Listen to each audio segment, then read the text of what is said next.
আচ্ছা, যুবলীগের চেয়ারম্যান শেখ পরশ এবং তার স্ত্রী নাহিদ সুলতানা জুথি তারা কি দেশে আছেন?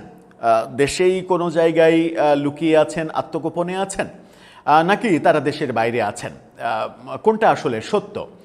আজকে আদালত থেকে যে আদেশ এসেছে সেই আদেশ প্রমাণ করে যে তারা দেশে আছেন, কারণ আদালত থেকে তাদের দেশ ত্যাগের নিষেধাজ্ঞা জারি করা হয়েছে। চলুন একটু বুঝে ওঠার চেষ্টা করি যে আদালতের এই নিষেধাজ্ঞার পরিপ্রেক্ষিতে আমরা এটুকু ধারণা করতে পারি কিনা যে গত 2 বছর ধরে মানে শেখ পরিবারের অন্যতম একজন সদস্য শেখ মনির বড় পুত্র শেখ পরশ তিনি বাংলাদেশে অবস্থান করছেন কিনা, এবং তার স্ত্রী বেশ সিনিয়র নামকরা আইনজীবী জুথি, নাহিদ সুলতানা জুথি, তিনিও দেশে অবস্থান করছেন কিনা সেই আলোচনাই করবে এই ভিডিওতে। থাকবেন পলিটিক্স টিভির নিয়মিত আয়োজনে।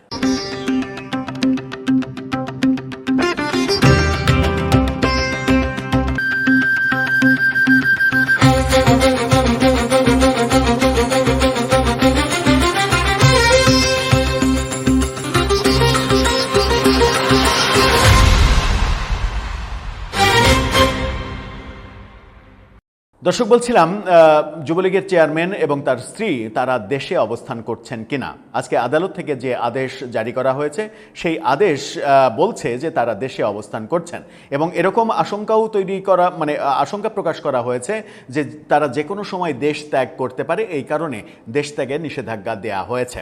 কি বলছে কালবেলা দেখুন। যুবলীগের চেয়ারম্যান পরশ ও তার স্ত্রীর দেশ ত্যাগের নিষেধাজ্ঞা।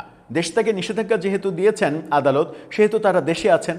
তাহলে দেশে কোথায় আছেন তারা? এতদিন 2 বছর ধরে তারা কি টুঙ্গিপাড়ায় অবস্থান করছেন? আমরা জানি না। কি বলছে গণমাধ্যম?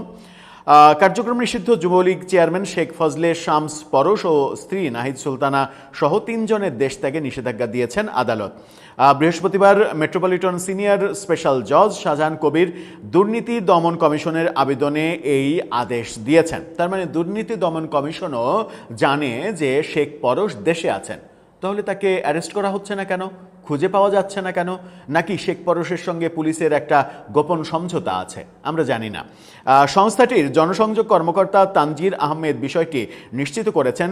নিষেধাজ্ঞা পাওয়া আরেকজন তাজনিন ওয়াহাব বৃষ্টি। এদিন দুদকের উপপরিচালক এ.কে.এম. মাহবুবুর রহমান তাদের দেশ ত্যাগের নিষেধাজ্ঞার আবেদনে বলেন, যুবলীগ চেয়ারম্যান ফজলে শামস পরশ নিজ নামে ও তার স্বার্থ সংশ্লিষ্ট ব্যক্তি ও প্রতিষ্ঠানের ব্যাংক হিসেবে বিপুল পরিমাণ অর্থ লেনদেন করেছেন। ভালো কথা। মানি লন্ডারিংয়ের মাধ্যমে অবৈধ সম্পদ অর্জন করেছেন। তার বিরুদ্ধে এই অভিযোগের অনুসন্ধান চলছে। এই অবস্থায় তারা বিদেশে পালিয়ে যাওয়ার চেষ্টা করছেন। একেবারে ডেফিনিট কথা, এই অবস্থায় তারা বিদেশে পালিয়ে যাওয়ার চেষ্টা করছেন। তার মানে দুদক নিশ্চিত করছে যে শেখ পরশ এবং তার স্ত্রী দেশে আছেন, পালিয়ে যাওয়ার চেষ্টা করছেন। তারা বিদেশে পালিয়ে গেলে অনুসন্ধান কাজ ব্যাহত হওয়ার সম্ভাবনা রয়েছে। এই কারণেই দেশ ত্যাগে নিষেধাজ্ঞা চেয়ে আবেদন করা হয়েছে দুদকের কাছ থেকে। ব্যাপারটা একটু হাস্যকর হয়ে গেল না? মানে দুদক বলছে যে তার বিরুদ্ধে যেহেতু মানি লন্ডারিংয়ের কি বলবো তদন্ত চলছে, সেহেতু যে কোনো মুহূর্তে দেশ থেকে পালিয়ে যেতে পারেন তারা। কোথায় আছেন যুবলীগের চেয়ারম্যান শেখ পরশ এবং তার স্ত্রী, বেশ বিখ্যাত আইনজীবী? আমরা জানি না কোথায় আছেন। দুদক তাহলে নিশ্চিত জানেন যে তারা কোথায় আছেন।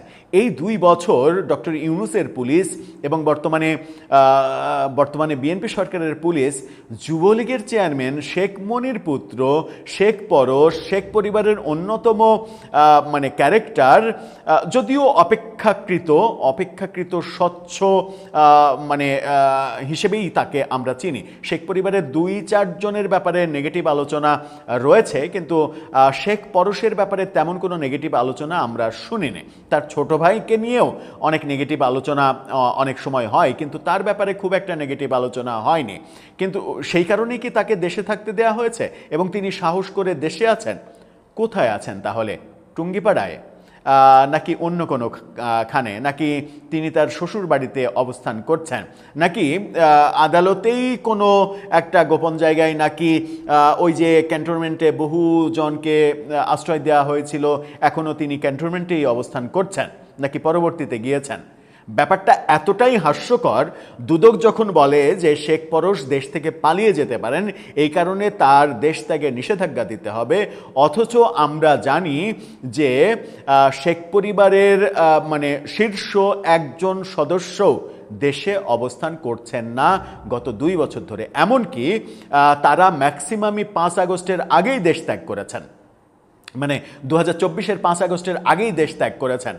শেখ ফজলে শামস তাপস, সেই তাপসের অডিও শেখ হাসিনার সঙ্গে হাসুমনি আমি এখন বিমানবন্দরে আছি, মানে এরা বলছে যে ইয়ে নাই, গভর্নমেন্ট অর্ডার নাই, তো তুমি একটু কি কথা বলবা, তুমি একটু বলে দেবা, মানে গভর্নমেন্টের এনওসি নাই বিদেশে যাওয়ার ক্ষেত্রে। তো এরকম অডিও তো প্রকাশ হয়ে গিয়েছিল, এবং সেটা 3 তারিখের, আগস্টের 3 তারিখের অডিও। তার মানে বেশিরভাগই মানে শেখ পরিবারের আত্মীয় স্বজন বেশিরভাগই আগস্টের 5 তারিখের আগেই দেশ ত্যাগ করেছেন, তারা আগেই টের পেয়েছিলেন ব্যাপারটা। তো 2 বছরেরও বেশি সময় পরে এসে হাস্যকর সার্কাসের মতো দুদকের একজন শীর্ষ কর্মকর্তা আদালতকে বলছেন যে তার বিরুদ্ধে তদন্ত চলছে, যে কোনো সময় তিনি দেশ ছেড়ে পালিয়ে যেতে পারেন, সেই কারণে দেশ ত্যাগে নিষেধাজ্ঞা দিতে হবে। যিনি দেশেই নেই তার ব্যাপারে দেশ ত্যাগে নিষেধাজ্ঞা চাইছে দুদক। তাহলে এই জাতীয় কর্মকর্তাদের নিয়ে গঠিত এত বড় একটা প্রতিষ্ঠান কিভাবে ফাংশন করে কিংবা ফাংশন করবে, সেটা তো খুব সহজেই আমরা বোধহয় অনুমান করতে পারি, নাকি কোথাও একটু ভুল হচ্ছে? এরকম এরকম সার্কাসিজম দেখলে মাঝে মাঝে একটু ভাল লাগে। ওই চার্লি চ্যাপলিন, মিস্টার বিন এগুলো দেখতে হয় না, কিংবা গোপাল ভাঁড় খেতে খেতে গোপাল ভাঁড় দেখে হাসার চাইতে এগুলো দেখে কিংবা শুনে আমার মনে হয় যে অনেক বেশি হাসি পাওয়ার ব্যাপার থাকতে পারে।